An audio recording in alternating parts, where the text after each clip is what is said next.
Does it look like I'm knitting backwards here? Well, I kind of am. I'm doing something called tinking back, and it's a method for fixing mistakes in your work, and I'm going to show you how to do that.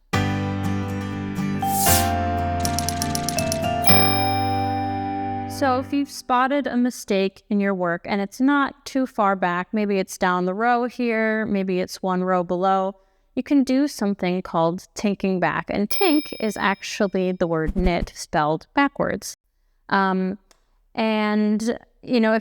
your mistake is further down, then I would suggest you do something called frogging. And I'll put a link to that video for you as well. But if it's just, right at the start, don't worry, this is a really simple technique. So for the knit stitch, I'll do the purl stitch for you too later. But if you're knitting, what you want to do is grab your working yarn and you give it a little bit of tension. And you're going to see that it kind of reveals this piece of yarn right here.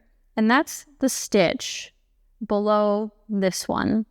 So you put your needle into that hole like that. And all you do is drop that previous stitch off your work and tighten up the yarn. So again, we just give that a little bit of tension.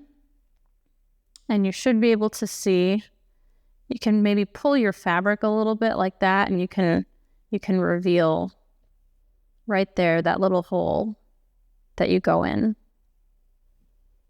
like that.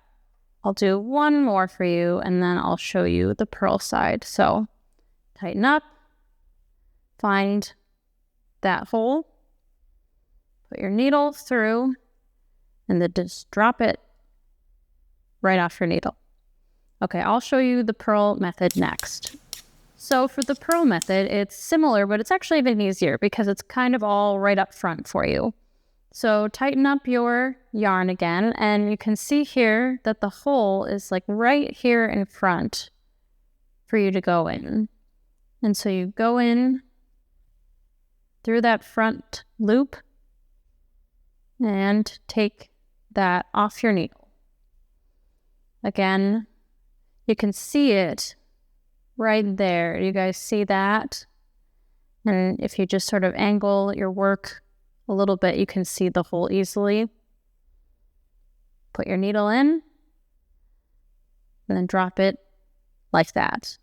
If you found this video useful, please subscribe to my channel, hit the like button. Thanks so much.